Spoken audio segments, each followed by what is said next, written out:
Thank you so much. I think that was quite an insightful video. It sort of again gave us a sneak peek into what your school actually is, what a wonderful concept it actually is. Given the virtual situation, we are not as honored to visit the campus, visit the premises, but at least now we can hope to see and visit it soon once things come to a better situation.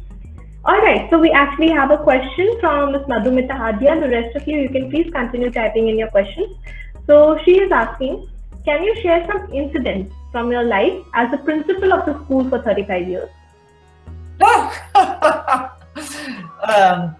And I don't know what you, my life has been so full of things. Life has been so full at Summerhill. Every day something is happening. Every day is a delight, and sometimes it's hard work and sometimes it's stressful. I think the main thing I could share with you is what I've been looking at in the last few months, really, more than ever, is how when you go down into Summerhill, the first thing you see is children playing. I mean, really playing, running, shouting, riding on bicycles, just having fun. And I think it's shown me more than ever that children are programmed to play. That is what they're supposed to do. That's what their brains are telling them to do. It's deeply programmed into who they are, and that we as adults must give them time and space to have that play. And if we do not, then we're doing the same thing as putting a wild animal in a small cage, and I think it's cruel. Thank you, ma'am.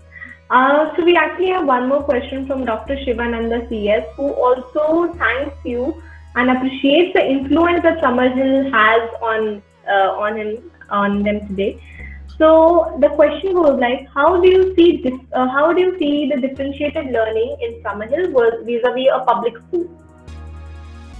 I'm not quite sure I understood that, but I would say that the difference in learning at Summerhill is we still have to provide.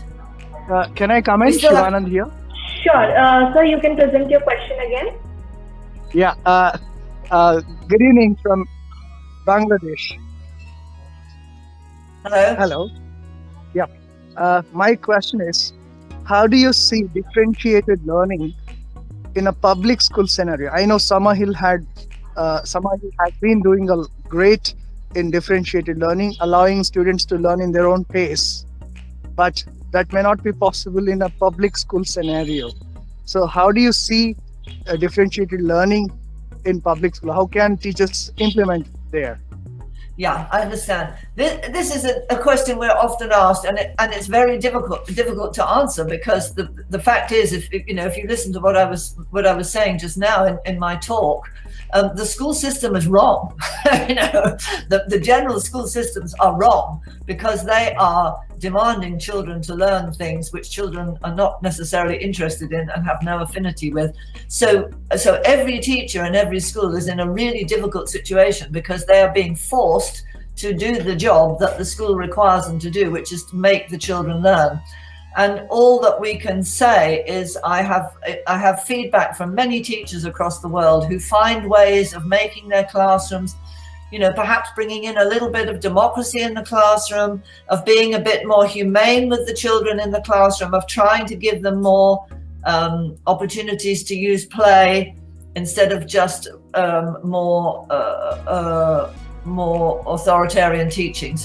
But it's a difficult one, because if your school demands that you're doing a certain thing, then you kind of have to do it. I think what you have to fight for is to change the whole system. That's what we're fighting for. Yeah, that's difficult. You understand that it's not easy to change. Anyway, thanks for answering. Thank you. I absolutely am on board with. Sorry, yes, sir, you were saying? Yeah, I read Summerhill very long ago, I think 25 years ago, and even this very great influence on me. Thanks for sharing that on the book. You're welcome. So yes, I absolutely I'm on board with the idea. Yes, so I was just appreciating Ms. Neill's, perspective about how she said that every student is quite different, regarding what they want to learn, what they want to hear, what they want to listen to, and how they acquire that skill or knowledge as well. That is something that we have also come across in Brain Wonders quite often, celebrating the child's unique potential. And for this very same reason, I think the concept of Summerhill stands out not only in, like, as you can see, Ms. Neil, globally it is quite impactful. The wave it has created is quite visible. So we have one more question coming up for you from Subhash Parekh, which goes like, which one of your school students' achievements gave you the most satisfaction? I think I can't answer a particular one. I think I always feel the most satisfaction when a child makes a real choice for themselves, when they really decide what they want to do for themselves. So one of the children that I can think of fairly recently, who decided he wasn't going to take any exams, he did not want to go to university, and he left Summerhill, and he got a job in a supermarket, stacking shelves in a supermarket. And he then decided later on to go to college and move on in his life. But the reason I was particularly proud for this boy was that his family were putting a lot of pressure on him to go to college and go to university. And he had the courage to say, I don't want to do that. I want to live my own life. And yeah, if I have to stack supermarket shelves for a couple of years, then that's what I'll do. So I was proud of him. But we've had so many pupils do so many wonderful things. Good things, not such good things, brave things, not such brave things. I'm proud of all of them. It's about who they are and the kind of people they are. I'm not really interested in their academic achievements. I'm interested in the kind of people they are. Very, very nicely put, I think. You said that at the end, what is the kind of human, like the human nature? If that turns out right, I think then we have surely achieved something. Thank you, ma'am. That was very wisely answered. So Survi is also asking, what are some of the challenges that you have faced? Well, with a school like Summerhill, you face challenges all the time, because in UK we have a school inspection system which is run by the government, and the difficulty with something as simple as that is that they're inspecting something that we actually are not even trying to provide. So they will come to inspect the academic achievements of our pupils, but that's not actually what we're trying to do best. So it's very difficult, because what they want, it's a little bit like an elephant coming to inspect a crocodile. They're completely different things, and an elephant can't understand how a crocodile lives, and a crocodile can't understand how an elephant lives. So when we have the school inspectors, it's a case of the elephant trying to explain to the crocodile what life is like if you're an elephant, and it's very difficult. Yeah, can I please? Sure, Mr. Rao, you can proceed with your question. Yeah. Miss, I think you have been doing a fantastic job. Thank you. I think when the school was started, it must have been felt that it was a maverick attempt to run a school like that. It was. It was quite intriguing at that time, I think. But it's so fascinating and interesting to learn quite a few things. The process has been set. Where the kids really become partners, and the teachers and the kids actually are on the same platform. Like nobody is a teacher and nobody is a learner. But having said that, I just wonder whether. So after 16, when the kids have gone into the world, into the universe, what is the track record that they've got about their success stories in the world when they actually evolved into their careers, into their higher education, into their very settlement in their life? So do you have any track record, and what is the success rate? Well, we don't actually keep formal records of previous pupils, but we do have a lot of contact with them, because they love the school and they like to remain in contact. So from that point of view, we know what's happening. We do provide conventional exams at Summerhill, so the children are able to take the normal UK school leaving exams if they so wish, and the vast majority of them do take the exams and they do well with the exams, and then their plan will then be to go on to college. Once they go on to college, those who want to go to university will have no trouble getting the correct exam. So I think one of the things that we notice the most is that Summerhill pupils are in a way better prepared to live in the outside world because they've already been taking control of their lives, so it's not such a shock.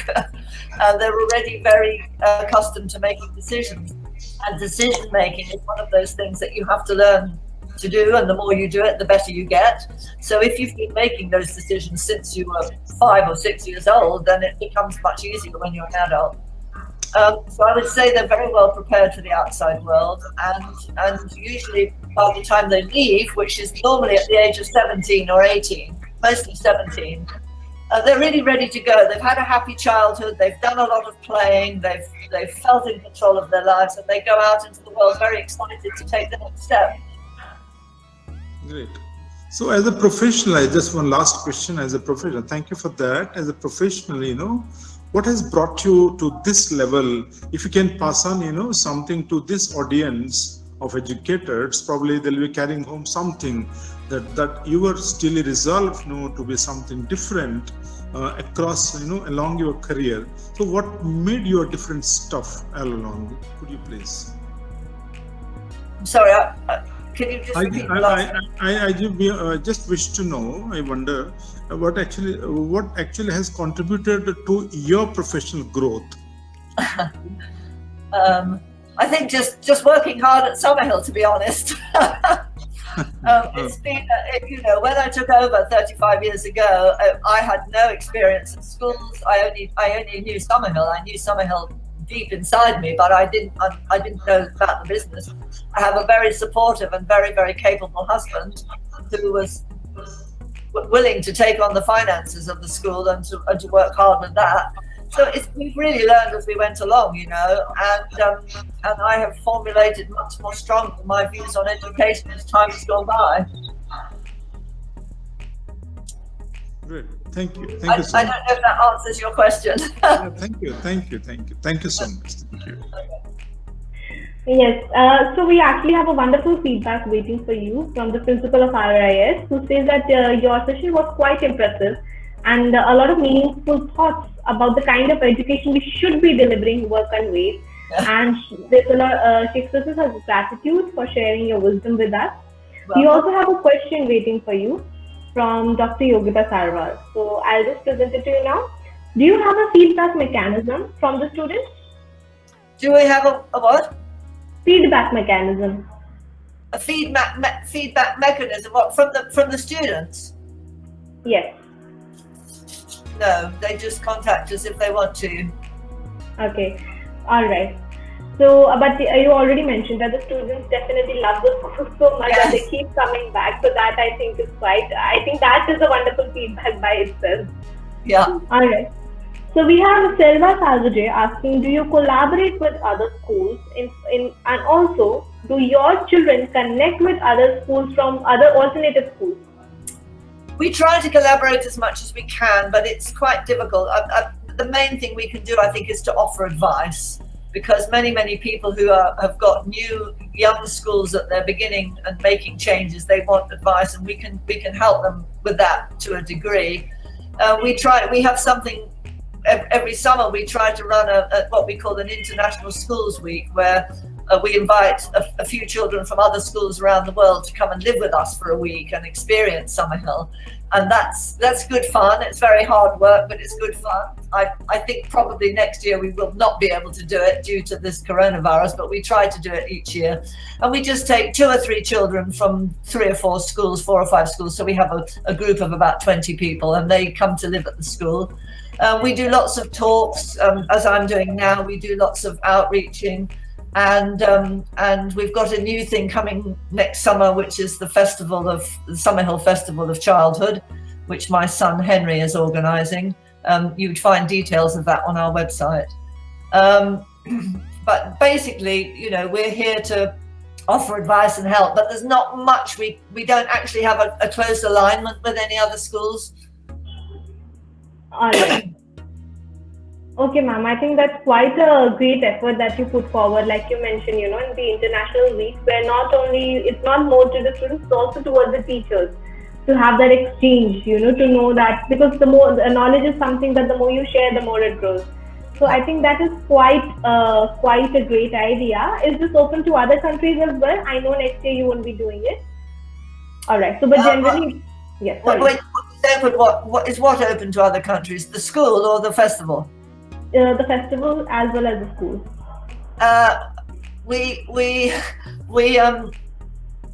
The festival is definitely international because people from all over the world will be coming. And the school, we have international students at the school, so we have a number of students. We have quite a number from Southeast Asia. We have quite a number from Europe. We have children from America. We've had them in the past from Brazil and all over the world, really. And when we have International Schools Week, it is international, so we have numbers of children from other schools. In the UK, Summerhill is not as well known as it is in the rest of the world. So if you went to Germany, for instance, and talked about Summerhill, somebody would have heard of it. But if you did it in England, maybe people wouldn't have heard of it. Not so well known here. So I think your the appreciation and the effect that your school has reached quite far and wide, and I think a lot of credit goes to you, the founder, of course, the administrators before you, and those who are continuing the work that you are setting up for them. I think a lot of credit goes to that, because it's not easy to build and maintain that kind of reputation. So congratulations on that. In fact, Dr. Yogita Sarwal is also congratulating you on being the head of such a unique school. Yes. I think we're quite good on time, so we do have the time for any last question in case anybody wants to ask.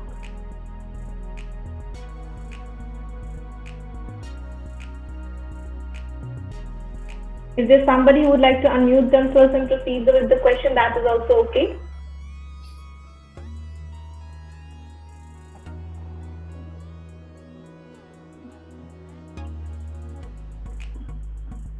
Yes, ma'am. Yeah. So we actually do have quite an important question, if I could put it like that, by Jasmine and Joshua. Yeah, I saw the question. It's Yes, I will read it out for the rest of the audience as well. So, do you have children with learning disabilities, and how are they worked around with in the classes?